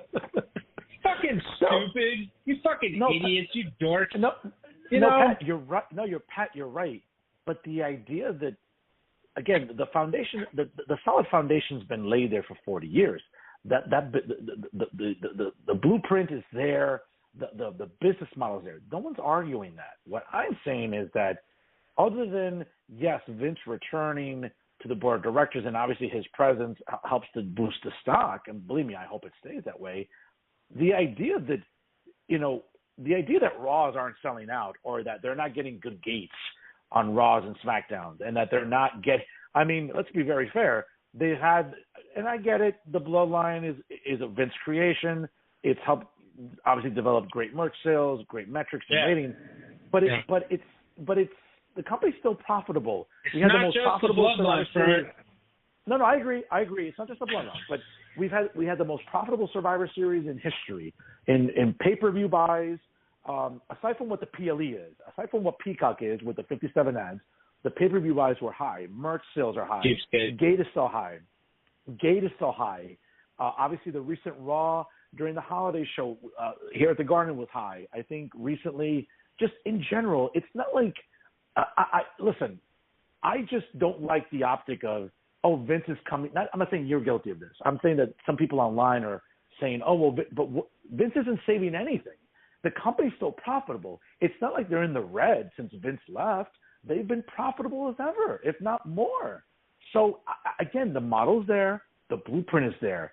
So let's not pretend like business took a dive because Vince left. It didn't. That's not what the metrics tell us. Listen. This is some freaking trickle-down economics, okay? Vince McMahon, he created the foundations for all this stuff, right? He's the reason that Triple H is reaping these rewards, okay? And he set things up for him to do things. But has that Miz and Dexter thing and now Johnny Gargano and now Charles Bronson, all these other guys, like being in this segment together, has that really done anything? Has that really made a difference? What are the metrics behind that? Has Karrion Kross being back really made that much of a difference? Has Hit Row being back made that much of a difference? And look, I'm giving Triple H a year. I really, really am. I really, really am. But Vince fucking knows what the fuck to do. Vince knows what to do. He's adapted. He's mutated. He's been able to do it multiple times over. He's like fucking Palpatine, this guy. You know what I'm saying? Come on. Dana White should have learned a thing or two. You know, make him sign NDAs. Don't put out videos, you numpty. You know? Pat, you're right. And I think that, Pat, you're right. And we've talked off the air. And I'm in no way condoning domestic violence, I just want to say. Because I know the listeners of our show know that. But just FYI, man. You know, and fuck Dana White for what he did. That's not cool. And Pat, and like we've talked about it off the air. Certainly, there are things that Vince did creatively that got traffic and metric. Like, we were talking about. Obviously, we referenced Billy Body's appearance on Keeping It 100 with Disco Inferno and Conan a few months back, where they talked about, for example, something like, Veer Mahan apparently having some of the highest viewed videos on YouTube and the WWE page there. I can tell you from friends of mine that live in Carolina that went to a Raw in Raleigh, friends that live in Florida that went to a Raw, that when he was on the building was flat, dude. I mean, that you could hear a pin drop when Veer came out. But I get it. The metric, the traffic online, social media clicks, I get all that. That's important. And that's what drives business. Send Veer. Nope.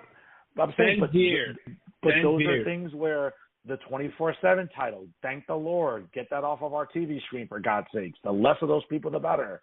Those are all Vince things that people got tired of. Now, again, to your point about giving Paul Levesque a full year, let's do that. Let's give him until next July.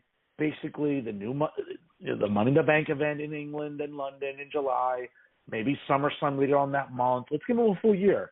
Okay, we got Mania, we got the Royal Rumble coming up, we got Elimination Chamber coming up in February. I'm happy to see that PLE returning because it had been off our TVs for years. I'm happy to see that. Rumors of a King of the Ring standalone PLE in June. I hope so. These are things that fans like. Vince got away from. I get it. Vince, again, he's the creative GOAT. I'm not disputing that. But let's give Paul Levesque a year, because if these ideas do come to fruition, they're going to get fans to come back. The King of the Ring was a great PLE, dude. It just was. It was something we looked forward to during the summer, before SummerSlam, that tournament. That was great. Bringing back Elimination Chamber. Yes, we're not going to see Roman defend the title in it, but we're going to see other titles defended in it. Like, these are PLEs that fans like. I don't know if Vince was really about that and bringing those things back. And it's kind of refreshing what Paul's been doing. Yes, maybe the numbers don't tell you that, but it doesn't mean that it's going to be bad for the foreseeable future, Pat. Look, man, I just don't think that what Triple H is doing is really growing to the point that fans think. And a lot of the people that like what Triple H is doing are the people that aren't going to spend money anymore. And more importantly, like, they're people who are a lot older and, aren't really the people that Vince McMahon's targeting with certain types of characters. Vince does the nostalgia thing. He does the good wrestler thing with the big fans. But at the end of the day, man, like, he doesn't care about us. He doesn't care about you. He doesn't care about me. He's done with us. So Veer and acts like that and stuff like that you're like, this is stupid. The 24/7 title, which is probably pretty fucking stupid. That's stuff that doesn't appeal to us, but it appeals to the audience that are going to make Vince McMahon more money. And That's whether you think the wrestling then or now is better, it's all subjective. But it's not really designed for us, this stuff. And I think that Vince is going to come back to do that. And Vince always understands, like, throughout all the years, how to be able to adapt to what the audience wants for him to be able to make his money. Yeah. The marks are always going to be there. The marks are always going to be there. All you people that listen, that say that we're Vince apologists, all this nonsense, these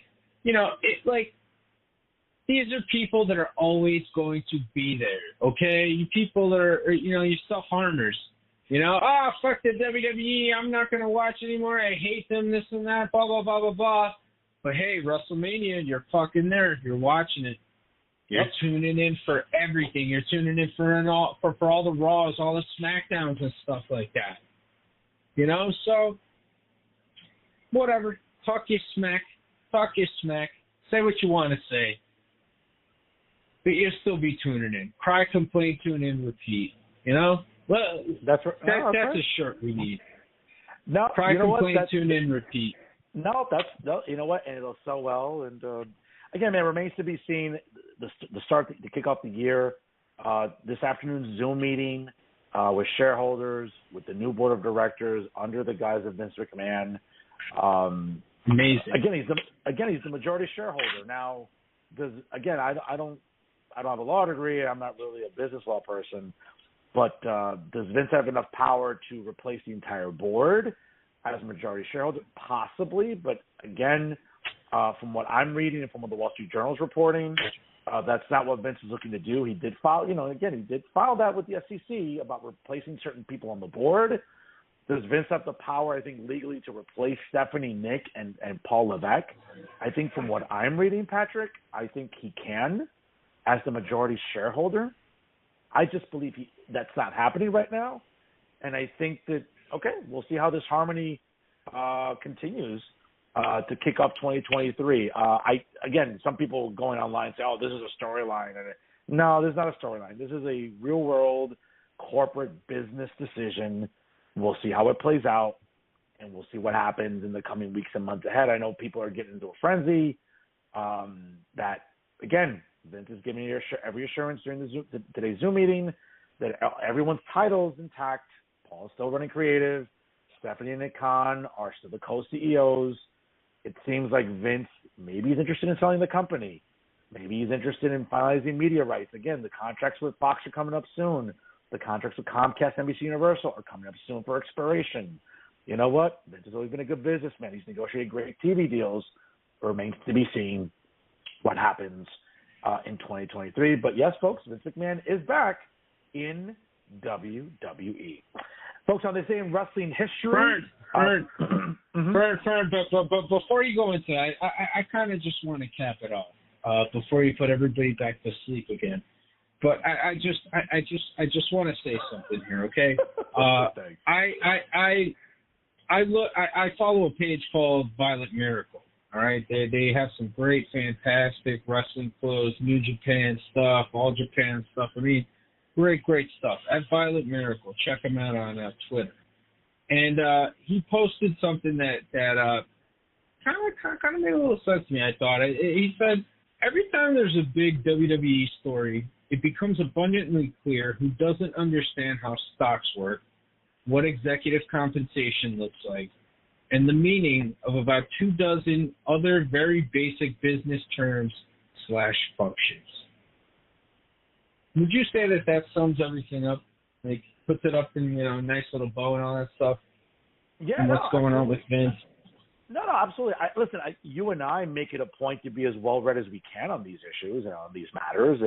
But no, you're absolutely correct. No, absolutely. And you know what? I'd also like to say I'm elated that Vincent Kennedy McMahon is back. And I consider Vince McMahon one of the top 3 greatest Americans ever. Vince McMahon at number 1, Gravedigger at number 2, and Hamburglar at number 3.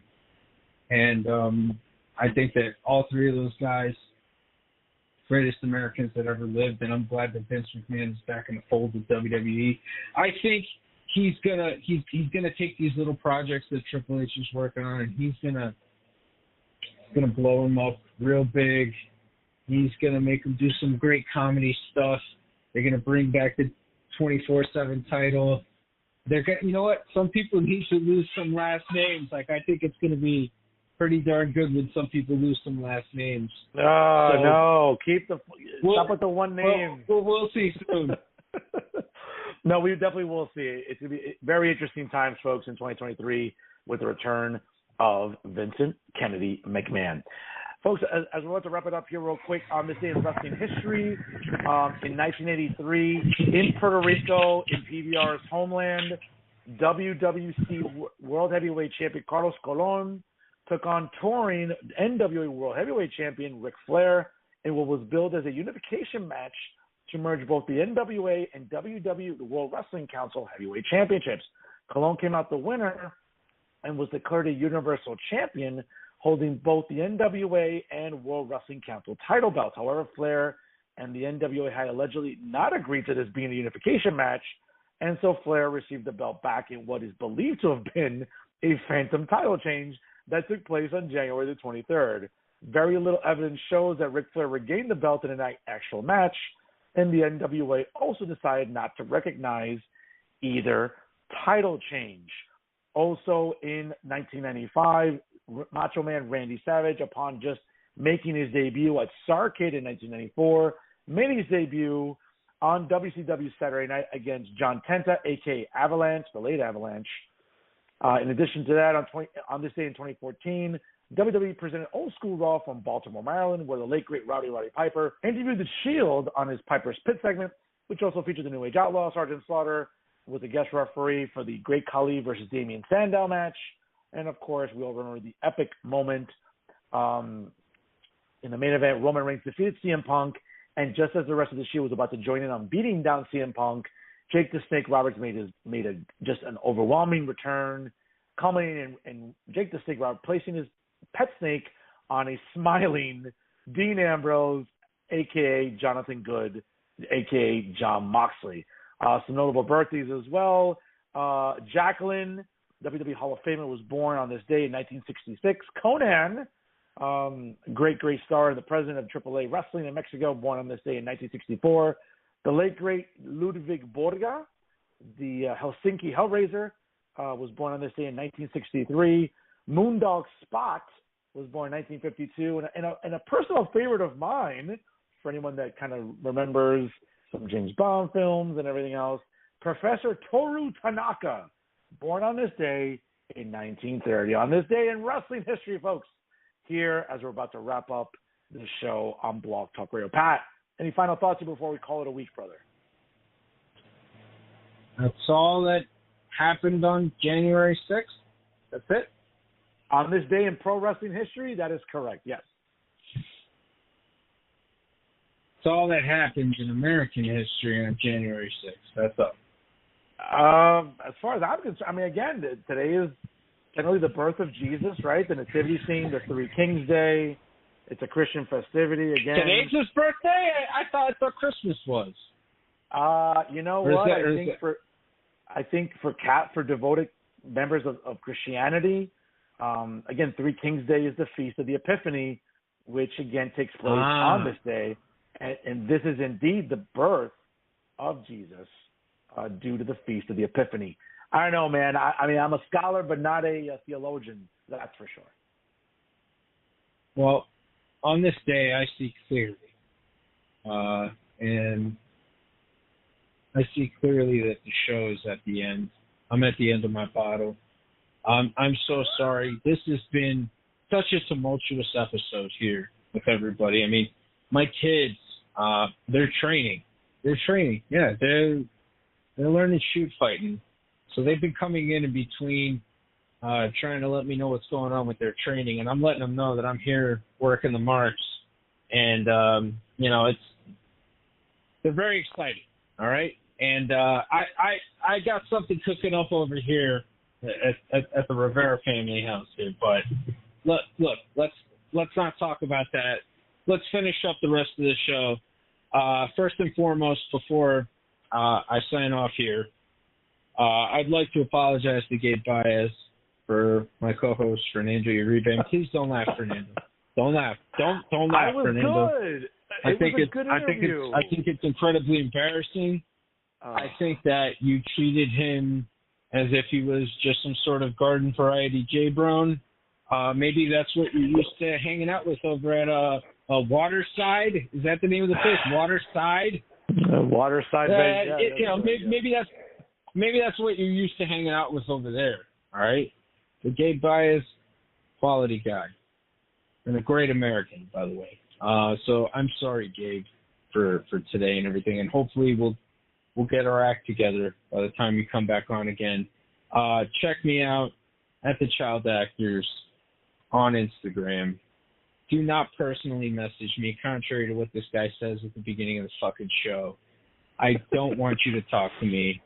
If you see me in the street, maybe offer me some kind of donut or something. I don't know. We'll see.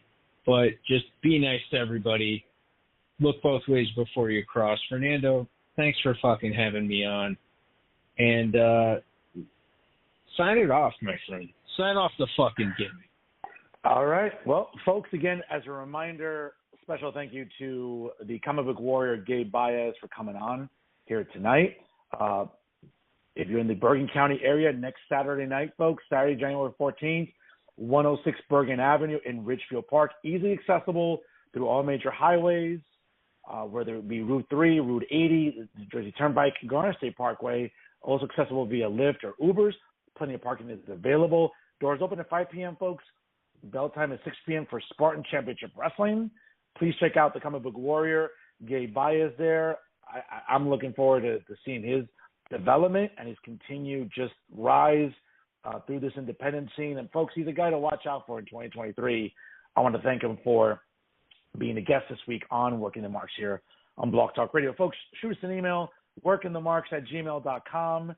Also, make sure you reach out to the show on our Instagram page at working_the_marks. And, of course, also on Twitter at working_marks. You can also check us out on our own social media as well, folks. Shout out to Fancast Media for supporting this podcast. Also to Dee Rotten, one of our administrators on this page here, not just on the social media aspect of Working the Marks, but also on the Facebook page and also on the podcast page as well via blogtalkradio.com/workingthemarks, folks. Special programming note for me coming up on Monday. Real Talk with Fernando Uribe returns after a good holiday break. We got legislative candidates all throughout the spring. It's an election year in New Jersey, folks. All legislative seats are up for grabs. Got a great legislative candidate coming up on Monday, and for the foreseeable, every Monday night at 6 p.m. Eastern Time via Jersey First TV. Look for it on LinkedIn, on Twitter, on YouTube, of the Jersey First page at jerseyfirst.org. And, of course, check it out every Monday night at 6 p.m. Folks, he is New Jersey's premier wrestling analyst, the illustrious, the glorious, the dubious, the PBR, superstar, Patrick Rivera joining us here. Obviously a wonderful host with me. I am New Jersey's premier journalist, the professor, Fernando. And, folks, every single week, you know what we're doing? We're working the marks here on Blog Talk Radio. Folks, Happy New Year. We'll see you next time here. And, as always, let's keep on talking.